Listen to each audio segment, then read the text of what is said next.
ನೆಹರು ನಂತರ ಮೂರನೇ ಬಾರಿಗೆ ಪ್ರಧಾನಿಯಾಗಿ ನರೇಂದ್ರ ಮೋದಿಯವರು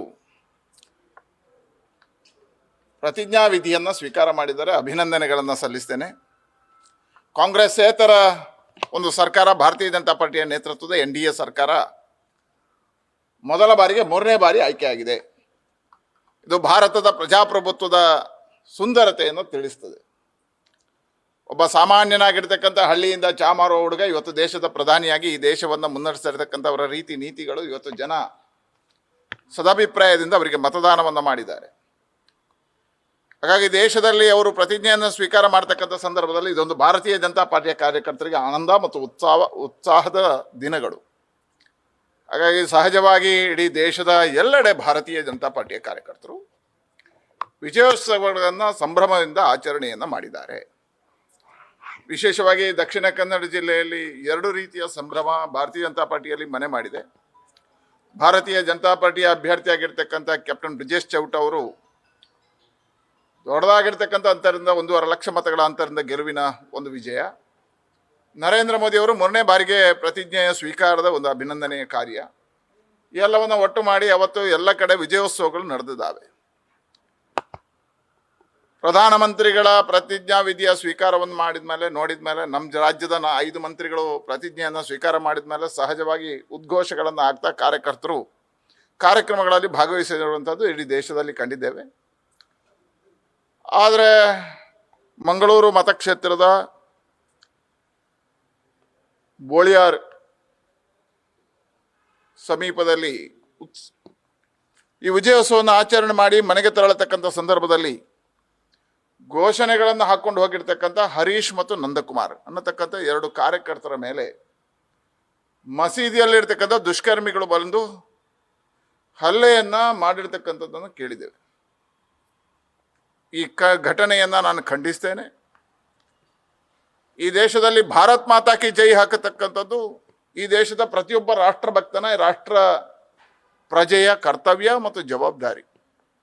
ಹರೀಶ್ ಮತ್ತು ನಂದಕುಮಾರ್ ಮಸೀದಿ ಹತ್ರ ಹೋದಾಗ, ಪ್ರಾರ್ಥನಾ ಮಂದಿರದ ಬಳಿ ತೆರಳಿದಾಗ ಭಾರತ್ ಮಾತಾ ಕಿ ಜೈ ಘೋಷಣೆ ಹಾಕಿದ್ದಾರೆ ಅನ್ನೋ ಒಂದೇ ಕಾರಣಕ್ಕೋಸ್ಕರ ಅವರ ಹತ್ಯೆ ಪ್ರಯತ್ನ ಮಾಡತಕ್ಕಂಥ ಕಾರ್ಯಗಳು ನಡೆದಿದ್ದಾವೆ. ಹೇಳಿದ್ರೆ ಈ ದೇಶದಲ್ಲಿ ಏನು ನಡೀತಾ ಇದೆ? ಪಾಕಿಸ್ತಾನದಲ್ಲಿದೆ ಬೋಳಿಯಾರ್ ಕೋನಾಜಿಗಳು. ಹೇಳಿದ್ರೆ ಈ ಮತಾಂಧ ಶಕ್ತಿಗಳ ಕೈವಾಡಗಳು ಇವತ್ತು ಯಾವ ಮಟ್ಟಕ್ಕೆ ಹೋಗಿದೆ ಹೇಳಿದ್ರೆ, ನಾಡ್ತಾ ಇದ್ದೇನೆ ಅಲ್ಲಿರ್ತಕ್ಕಂಥ ಪ್ರಾರ್ಥನೆ ಮಾಡಿರ್ತಕ್ಕಂಥವ್ರಲ್ಲಿ ಕೇಳ್ತೇನೆ, ನೀವೆಲ್ಲಿ ಇಲ್ಲಿದ್ದೀರಿ? ನೀವು ಏನು ಭಾರತ್ ಮಾತಕ್ಕೆ ವಿರೋಧಿಸ್ತೀರೇನು? ಅಲ್ಲಿ ಅವ್ರೇನು ನಿಮ್ಮ ಮಸೀದಿಗೆ ಏನು ಘೋಷಣೆ ಹಾಕಿದ್ದಾರೆ, ವಿರುದ್ಧ ಘೋಷಣೆ ಮಾಡಿದಾರ, ಅಥವಾ ಮತಧರ್ಮಗಳ ವಿರುದ್ಧ ಘೋಷಣೆ ಮಾಡಿದಾರ? ಹೇಳಿ. ಯಾವುದಿಲ್ಲದೆ ಕೇವಲ ಭಾರತ್ ಮಾತಾ ಕಿ ಜೈ ಅನ್ನುವಂಥ ಘೋಷಣೆಗೋಸ್ಕರ ಅವರನ್ನು ಹತ್ಯೆ ಮಾಡತಕ್ಕಂಥ ಪ್ರಯತ್ನಗಳಾಗಿದೆ. ನಾನು ಖಂಡಿಸ್ತೇನೆ. ಮತ್ತು ತತ್ಕ್ಷಣ ಅವರನ್ನು 3 ಜನರನ್ನು ಬಂಧನ ಮಾಡಿದ್ದೇವೆ ಅಂತ ಪೊಲೀಸ್ ಇಲಾಖೆ ಹೇಳಿದೆ. ಇದರ ಹಿಂದೆ ಇರ್ತಕ್ಕಂಥ ಎಲ್ಲ ಶಕ್ತಿಗಳನ್ನು ಬಂಧಿಸಬೇಕು, ಆ ವಿಡಿಯೋದಲ್ಲಿ ಇರ್ತಕ್ಕಂಥ ಯಾರ್ಯಾರಿದ್ದಾರೆ ಎಲ್ಲರನ್ನು ಬಂಧಿಸಬೇಕು ಅನ್ನತಕ್ಕಂಥ ಆಗ್ರಹವನ್ನು ನಾನು ಮಾಡ್ತೇನೆ. ಇನ್ನೊಂದು ಪ್ರಶ್ನೆ ನನ್ನ ಮನಸ್ಸಲ್ಲಿ ಕಾಡ್ತದೆ. ಅಲ್ಲಿ ನಡೀತಾ ಇರ್ತಕ್ಕಂಥದ್ದು ಪ್ರಾರ್ಥನೆ ಅಂತ ಹೇಳ್ತಾರೆ. ಪ್ರಾರ್ಥನೆಗೆ ಬಂದಿರತಕ್ಕಂಥವ್ರ ಕೈಯಲ್ಲಿ ಶಸ್ತ್ರಾಸ್ತ್ರಗಳು ಹೇಗೆ ಬಂದವು? ಕೈಯಲ್ಲಿ ಶಸ್ತ್ರಾಸ್ತ್ರಗಳು ಹೇಗೆ ಬಂದವು? ತಲವಾರು, ಚೂರಿಗಳು ಇದು ಎಲ್ಲಿಂದ ಬಂತು? ಹಾಗಿದ್ರೆ ಇಲ್ಲಿರ್ತಕ್ಕಂಥ ಪ್ರಾರ್ಥನಾ ಮಂದಿರಗಳಲ್ಲಿ ಇದೇ ವಸ್ತುಗಳು ಇರುವುದಾ? ಇವರು ದೇವರ ಪ್ರಾರ್ಥನೆ ಮಾಡ್ಲಿಕ್ಕೆ ಬರ್ತಾರಾ ಅಥವಾ ಗಲಭೆಗಳಿಗೆ ಪ್ರಚೋದನೆ ಕೊಡ್ಲಿಕ್ಕೆ ಬರ್ತಾರಾ? ಇಂತಹ ಘಟನೆಗಳಾಗಿದ್ರೆ ಅವರಿಗೆ ಬುದ್ಧಿ ಹೇಳಿ ಕಳಿಸ್ಬೇಕಿತ್ತು. ಇವರಿಗೆ ನೋವಾಗಿದ್ರೆ ಬುದ್ಧಿ ಹೇಳಿ ಕಳಿಸ್ಬೇಕಿತ್ತು. ಅದು ಬಿಟ್ಟು ಒಂದು ಪ್ರಾರ್ಥನಾ ಮಂದಿರದಿಂದ ಶಸ್ತ್ರಾಸ್ತ್ರಗಳನ್ನು ಹಿಡ್ಕೊಂಡು ಬಂದು ಹುಡುಕಿ ಹೊಡಿತಾರೆ ಹೇಳಿದ್ರೆ, ಇವತ್ತು ಪ್ರಾರ್ಥನಾ ಮಂದಿರಗಳ ಮೇಲೆ ತನಿಖೆ ಆಗಬೇಕು ಅಂತ ನಾನು ಆಗ್ರಹಿಸ್ತೇನೆ. ಅಲ್ಲಿಂದ ಬಂತದ್ದು ಶಸ್ತ್ರಾಸ್ತ್ರಗಳು. ಯಾರ ಕೈಯಲ್ಲಿ ಕೊಟ್ಟರು? ಇವ್ರ ಕೈಯಲ್ಲಿ. ಸರ್ಕಾರಕ್ಕೆ ನಾನು ಗೃಹ ಸಚಿವರಿಗೆ ಆಗ್ರಹ ಮಾಡ್ತೇನೆ, ನೀವು ತಕ್ಷಣ ಇದಕ್ಕೆ ಗಂಭೀರವಾಗಿ ತಗೋಬೇಕು. ನಿರಂತರವಾಗಿ ಇವತ್ತು ಭಾರತೀಯ ಜನತಾ ಪಾರ್ಟಿ ಗೆದ್ದ ಮೇಲೆ, ವಿಜಯೋತ್ಸವಗಳು ಪ್ರಾರಂಭ ಆದಮೇಲೆ ಈ ರಾಜ್ಯದಲ್ಲಿ ಇಂತಹ ಘಟನೆಗಳು ಈ ದಕ್ಷಿಣ ಕನ್ನಡ ಜಿಲ್ಲೆಯಲ್ಲಿ ವಿಪರೀತ ಆಗ್ತಾ ಇದೆ. ಮಾರ್ಗದಲ್ಲಿ ಇವತ್ತು ದಾರಿಯಲ್ಲಿ ಭಾರತ್ ಮಾತಾ ಕಿ ಜೈ ಹಾಕಿದವರಿಗೆ ಹಲ್ಲೆ ಮಾಡ್ತಕ್ಕಂಥದ್ದು, ಭಾರತ ಪರವಾಗಿರ್ತಕ್ಕಂಥ ಘೋಷಣೆಗಳನ್ನು ಹಾಕಿರ್ತಕ್ಕಂಥವ್ರಿಗೆ ಹತ್ಯೆ ಮಾಡ್ತಕ್ಕಂಥ ಪ್ರಯತ್ನಗಳು ನಡೀತಕ್ಕಂಥದ್ದು. ಹೇಳಿದ್ರೆ ಏನು ಇದು ಒಂದು ರೀತಿಯ ಭಯೋತ್ಪಾದನೆ ಅಲ್ವಾ? ಭಾರತ್ ಮಾತಾ ಕಿ ಜೈ ಘೋಷಣೆ ಇಲ್ಲಿ ನಿಷಿದ್ಧವಾ? ಹಾಗಾಗಿ ಈ ಪ್ರಶ್ನೆಯನ್ನು ಕಾಡ್ತಾನೆ ಮತ್ತು ಇದನ್ನು ತಕ್ಷಣ ಗಂಭೀರವಾಗಿ ತಗೋಬೇಕು ಸರ್ಕಾರ. ಮುಖ್ಯಮಂತ್ರಿಗಳು ಆಗ್ರಹ ಮಾಡ್ತೇನೆ, ಎಲ್ಲ ತನಿಖೆಗಳಾಗಬೇಕು. ಆ ಪ್ರಾರ್ಥನಾ ಮಂದಿರದ ಒಳಗೆ ಶಸ್ತ್ರಾಸ್ತ್ರಗಳು ಹೇಗೆ ಬಂದವು ಅನ್ನುವಂಥ ತನಿಖೆ ಆಗಬೇಕು ಅನ್ನುವಂಥದ್ದು ನಾನು ಒತ್ತಿ ಹೇಳ್ತೇನೆ. ಮತ್ತು ಯಾರ್ಯಾರು ಇದರ ಹಿಂದೆ ಇದ್ದಾರೋ ಅವರೆಲ್ಲರನ್ನು ಬಂಧಿಸಬೇಕು. ಹರೀಶ್ ಮತ್ತು ನಂದಕುಮಾರಿಗೆ ಸರ್ಕಾರ ಪರಿಹಾರಗಳನ್ನು ಕೊಡಬೇಕು. ಮತ್ತು ಯಾವುದೇ ಕಾರಣಗಳಿಲ್ಲದೆ ಭಾರತ್ ಮಾತಾ ಕಿ ಜೈ ಘೋಷಣೆ ನಾನು ಮುಖ್ಯಮಂತ್ರಿಗಳಲ್ಲಿ ಆಗ್ರಹ ಮಾಡ್ತೇನೆ. ನೀವು ಸರಿಯಾಗಿ ಹೇಳಬೇಕು. ಯಾಕಂದರೆ ಇದು ತುಘಲಕ್ ಸರ್ಕಾರ ನಡೀತಾ ಇದೆಯೇನು, ತುಘಲಕ್ ದರ್ಬಾರ್ ನಡೀತಾ ಇದೆಯೇನು? ಅಲ್ಲಿ 5 ಜನ ಭಾರತ್ ಮಾತಾ ಕಿ ಜೈ ಘೋಷಣೆ ಹಾಕಿದ್ದಾರೆ ಅಂದಮೇಲೆ ಅವ್ರ ಮೇಲೆ FIR ಹಾಕಿದ್ರಿ.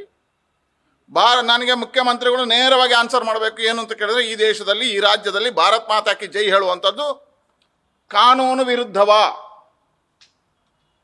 ಇಲ್ಲಿ ಗೃಹ ಸಚಿವರು ಅದಕ್ಕೆ ಉತ್ತರ ಕೊಡಬೇಕು. ಕಾನೂನು ವಿರುದ್ಧವಾ? ಭಾರತ್ ಮಾತಾ ಕಿ ಜೈ ಹೇಳುವುದು ಅಪರಾಧವಾ? ಭಾರತ್ ಮಾತಾ ಕಿ ಜೈ ಹೇಳುವಂಥದ್ದು ಆ ಘೋಷಣೆ ತಪ್ಪ? ಹಾಗಿದ್ರೆ ನೀವು ಯಾರಿಗೆ ಜೈಕಾರ ಹಾಕ್ತೀರಿ? ಇಲ್ಲಿರ್ತಕ್ಕಂಥ ಮುಖ್ಯಮಂತ್ರಿಗಳು ಯಾರ ಪರವಾಗಿ, ಯಾವುದ ಪರವಾಗಿ ಘೋಷಣೆ ಹಾಕ್ತೀರಿ? ಇನ್ನು ಮುಂದಿನ ದಿನಗಳಲ್ಲಿ ನೀವು ಭಾರತ್ ಮಾತಾ ಕಿ ಜೈ ಹಾಕಿದವರ ಮೇಲೆ ಕೇಸ್ ಹಾಕಿದ್ರೆ, ಅದೇ ಕಾರಣ ಕೇಸ್ ಹಾಕಿದ್ದೀರಿ ಅಂತ ಆದರೆ, ನಾಳೆ ನಿಮ್ಮ ಸರ್ಕಾರಿ ಕಾರ್ಯಕ್ರಮಗಳಲ್ಲಿ ಹಾಕಿದವ್ರ ಮೇಲೂ ಕೇಸ್ ಹಾಕ್ತೀರಾ? ಮುಖ್ಯಮಂತ್ರಿಗಳ ಕಾರ್ಯಕ್ರಮಗಳಲ್ಲಿ ಜೈಕಾರ ಹಾಕಿದ್ರೆ ಕೇಸ್ ಹಾಕ್ತೀರಾ?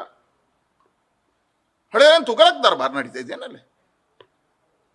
ಯಾವ ರೀತಿ ರಾಜ್ಯ ನಡೆಸ್ತಾ ಇದ್ದೀರಿ ನೀವು? ಈ ರೀತಿಯ ಕಾರಣಗಳಿಂದ ಇವತ್ತು ಹತ್ಯೆ ಮಾಡಿದವರು, ಹತ್ಯೆಗೆ ಬಂದವರು, ಭಾರತ್ ಮಾತಾಕ್ಕೆ ಜೈಕಾರ ಹಾಕಿದವರಿಗೆ ನೀವು ಬೆಂಗಾವಲಾಗಿ ನಿಲ್ತೀರಿ. ಮಾರ್ಗದಲ್ಲಿ ನಮಾಜ್ ಮಾಡಿದವರ ಮೇಲೆ ಕ್ರಮ ಕೈಗೊಳ್ತಾ ಇಲ್ಲ. ಪಾಕಿಸ್ತಾನ ಧ್ವಜ ಹಿಡ್ಕೊಂಡು ಜಿಂದಾಬಾದ್ ಹಾಕಿದವ್ರ ಮೇಲೆ ಯಾವುದೇ ಕಾನೂನು ಕ್ರಮಗಳಿಲ್ಲ. ಹತ್ಯೆ ಮಾಡಿದವ್ರನ್ನ ಹುಡುಕಿ ಮನೆಯಿಂದ ಹಿಡ್ಕೊಂಡು ಬಂದು ಕೇಸ್ ಹಾಕಬೇಕಿತ್ತು, ಅದು ಮಾಡ್ತಾ ಇಲ್ಲ. ಅದರ ವಿರುದ್ಧವಾಗಿ ಭಾರತ್ ಮಾತಾಕ್ಕೆ ಜೈ ಹಾಕಿರ್ತಕ್ಕಂಥ ರಾಷ್ಟ್ರಭಕ್ತರ ಮೇಲೆ ಏನು ತಪ್ಪ ಇದು?